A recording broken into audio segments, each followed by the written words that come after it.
உணவு கட்டுப்பாட்டை கடைபிடிக்கிறதுக்கு இங்கே பெரிய போராட்டமே நடத்த வேண்டியிருக்கு. மிகப்பெரிய போராட்டமாக இருக்குது. ஏன்னா இங்கே நம்ம எதெல்லாம் சாப்பிடக்கூடாதோ அந்த உணவுகள் தான் இங்கே ஏராளமாக இருக்குது. எதெல்லாம் நம்ம சாப்பிடக்கூடாது, சாப்பிட்டா நோய் வருமோ அந்த உணவுகள் தான் இங்கே ஏராளமாக இருக்குது. அதுக்கு தடை இல்லாமல் நீ என்ன வேணாலும் விற்கலாம் அப்படின்ற மாதிரி இருக்குது. அப்போ அதாவது எப்படி மது குடிக்கக்கூடாது அப்படிங்கிறது ஒரு கட்டுப்பாடு, அப்படி தானே? மது அருந்தக்கூடாது அப்படிங்கிறது ஒரு கட்டுப்பாடு. அது மாதிரி சிகரெட் பிடிக்கக்கூடாது அப்படிங்கிற ஒரு கட்டுப்பாடு. ஆனால் இது எல்லா கடையிலுமே கிடைக்குது. மதுபானம் என்பது எல்லா இடத்துலையுமே இருக்குது.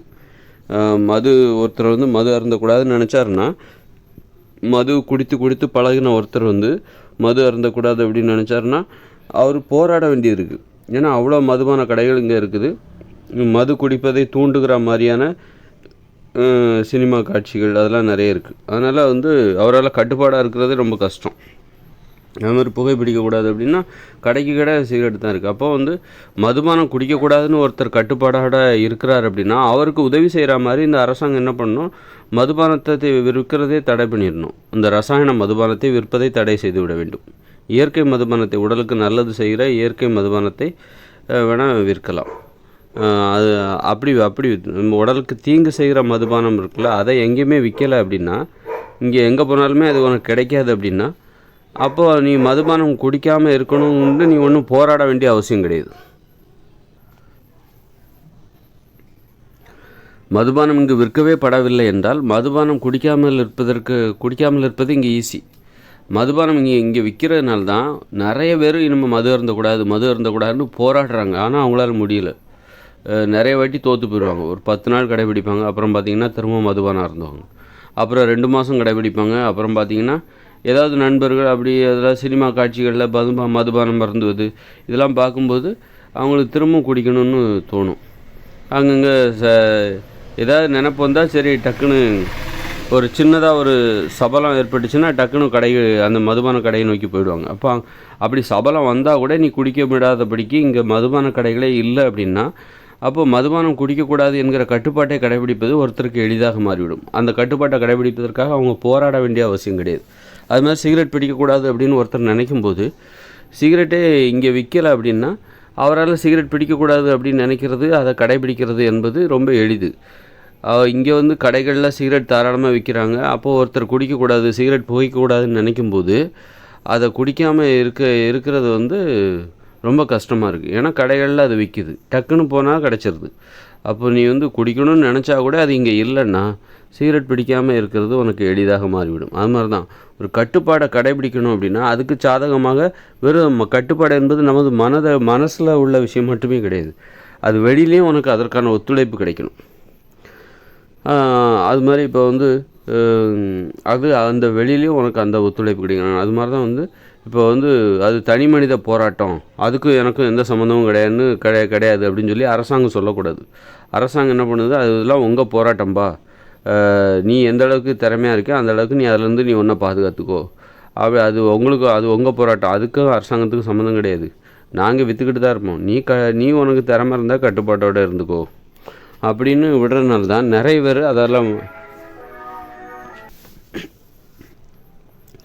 நிறைய பேரால் அது முடியவே முடியாமல் மது போதைக்கு அடிமையாகி அப்புறம் அவங்க வாழ்க்கை நாசமாக போய் உடல் நலன் கெட்டு போய் அந்த குடும்பமே நாசமாக போயிடும். ஒரு குடும்பமே நாசமாக போயிடும். அப்போ அந்த மாதிரி தான் இப்போ நிறைய பேரோட வாழ்க்கை அந்த மாதிரி தான் இருக்குது.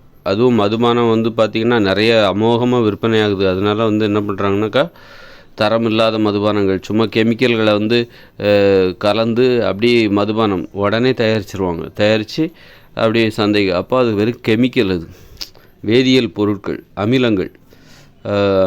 அமிலங்கள் அதை போய் குடித்து உடம்பு கெட்டு குடும்பம் கெட்டு போய் நாசமாக போகுது. அப்போ தனி மனித வாழ்க்கையும் நாசமாக போயிடும். அதை குடித்தாக்கா அவங்களால ஒரு நல்ல ஒரு தரமான வாழ்க்கை, ஆரோக்கியமாக எல்லாமே கெட்டு போயிடும். அது மாதிரி தான் உணவு கட்டுப்பாடும் சரி. எந்த உணவு மனுஷங்களுக்கு தீங்கு விளைவிக்குதோ, இப்போ கேரளாவில் பரோட்டாவுக்கு தடை விதிச்சிட்டாங்களாம். அப்போ அந்த மாதிரி தான் அப்படி தடை விதிக்க வேண்டிய உணவுப் பொருட்கள் நிறைய இருக்குது. எதெல்லாம் மக்கள் சாப்பிடக்கூடாதுன்னு நினைக்கிறாங்களோ அது இங்கே தாராளமாக விற்கப்படுகிறது. அப்போ கட்டுப்பாடாக வாழ்வதற்கு ஒவ்வொருத்தரும் போராட வேண்டிய அவசியம் இருக்குது. அப்படி போராடவே கூடாது. போராடும்போது அந்த கட்டுப்பாடு மேலே வெறுப்பு வந்துடும். கட்டுப்பாடுங்கிறது நமக்கு நன்மை பயக்கும் தான், உண்மை தான். ஆனால் அந்த கட்டுப்பாடை கடைபிடிப்பதுக்கு ஒவ்வொருத்தரும் போராட வேண்டியது இருக்குது. போராடினாலும் அப்பப்போ தோற்றுருவாங்க. ஒரு இயல்பான வாழ்க்கை வாழக்கூடியவங்க கட்டுப்பாடுகளை கடைபிடிப்பது அவ்வளோ சாதாரண விஷயம் கிடையாது. அப்பப்போ பல டைமில் தோற்றுருவாங்க. திரும்பவும் அவங்களாலும் கட்டுப்பாடுகளை கடைபிடிக்காமலும் இருக்க முடியாது. அதே நேரத்தில் தோல்வியும் அங்கே, அதாவது ஒரு நம்ம நடக்கிறோம் அப்படின்னா, ஓடுறோம் அப்படின்னா, ஏதாவது தடுக்கி கீழே விழுறது சகஜம் அப்படிங்கிற மாதிரி தான் இது. அதுக்காக விழுந்துட்டோம் அப்படிங்கிறதுக்காக எழுந்து ஓடாமல் நம்ம இருக்க போகிறதில்ல, எழுந்து நடக்காமல் நம்ம இருக்க போகிறதில்ல. அதுமாரி கட்டுப்பாடுங்கிறது நடக்கிற மாதிரி தான், ஓடுற மாதிரி தான்.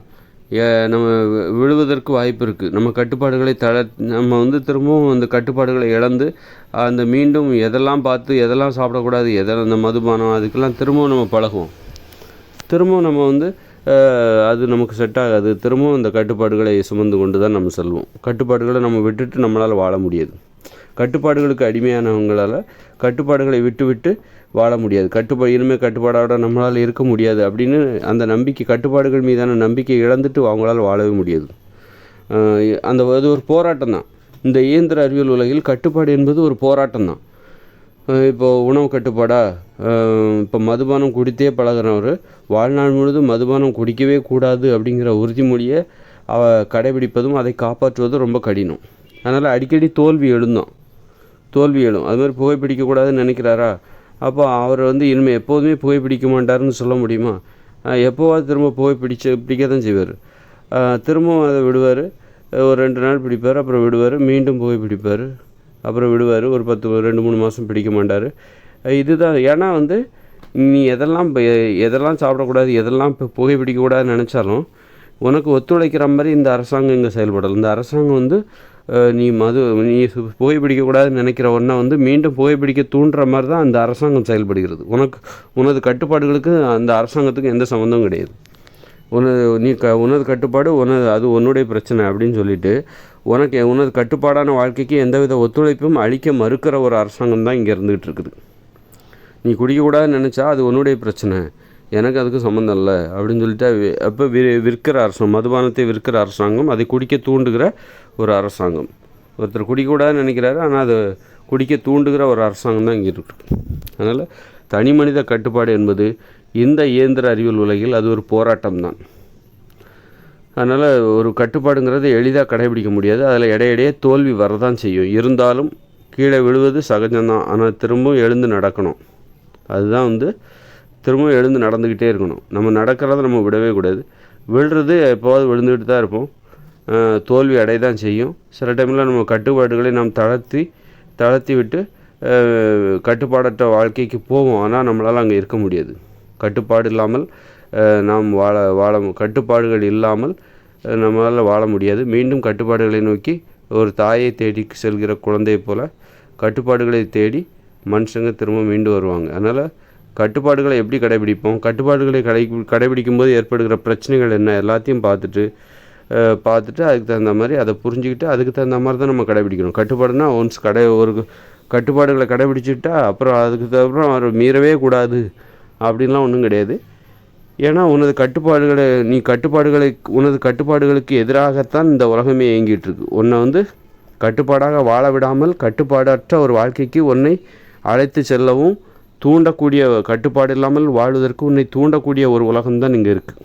அப்படி இருக்கும்போது அதை எதிர்த்து நீ போராடுறது ரொம்ப கஷ்டம். உனக்கு ஒத்துழைப்பு கொடுக்குற மாதிரி இந்த உலகம் இல்லை. உனது கட்டுப்பாடுகளுக்கு ஒத்துழைப்பு கொடுக்குற மாதிரி இந்த உலகம் இல்லை. உன்னை பற்றி கவலையே கிடையாது. அப்போ நீ உன்னை பற்றி கவலைப்படு. இந்த உலகத்துக்கு உன்னை பற்றி கவலை இல்லை. அப்படி இருக்கும்போது உனக்கும் உன்னை பற்றி கவலை இல்லாமல் இருந்தால் அவ்வளோதான். இந்த உலகத்துக்கோ இந்த அரசாங்கத்துக்கோ உன்னை பற்றி கவலையே கிடையாது. நீ தான் உன்னை பாதுகாத்துக்கணும். அப்படி இருக்கும்போது நீயும் உன் மேலே அக்கறை இல்லாமல் இருந்துட்டா, நீயும் உன்னை பற்றி உனக்கே கவலை இல்லாமல் இருந்து போச்சுன்னா அவ்வளோதான். நீ ஒரு அனாதை மாதிரி தான். அக்கறை உன்னை பற்றி யாருக்குமே கவலை இல்லை. இந்த அரசாங்கத்துக்கும் கவலை இல்லை, உனக்கே கவலை இல்லை உன்னை பற்றி அப்படின்னு ஆகிடும். அதனால் இந்த அரசாங்கத்துக்கு உன்னை பற்றி கவலை இல்லை, இந்த உலகத்துக்கு உன்னை பற்றி கவலை இல்லை. அதனால் உன் மேலே நீ முதல்ல கவலையோடு இரு, நீ ஒன்றை பாதுகாத்துக்கோ என்பது தான் முக்கியம். அதனால் இந்த அரசாங்கம் நம்ம மேலே அக்கறையோடு இருக்கும்போது இந்த அரசாங்கமும் நம்ம மேலே அக்கறையோடு இருந்ததுன்னா அதுதான் அரசாங்கங்கிறது ஒரு பெற்றோர்கள் மாதிரி. அரசாங்கம் என்பது யாருன்னா ஒரு பெற்றோர்களைப் போல் நம்ம மீது அக்கறையோடு இருக்க வேண்டும். அப்படி தான் இருந்தால் தான் அதான் உண்மையான அரசாங்கம். அப்படிப்பட்ட அரசாங்கம் இங்கே கிடையாது. அதனால் நாம் தான் விழிப்போடு இருந்து நம்மை பாதுகாத்து கொள்ள வேண்டும்.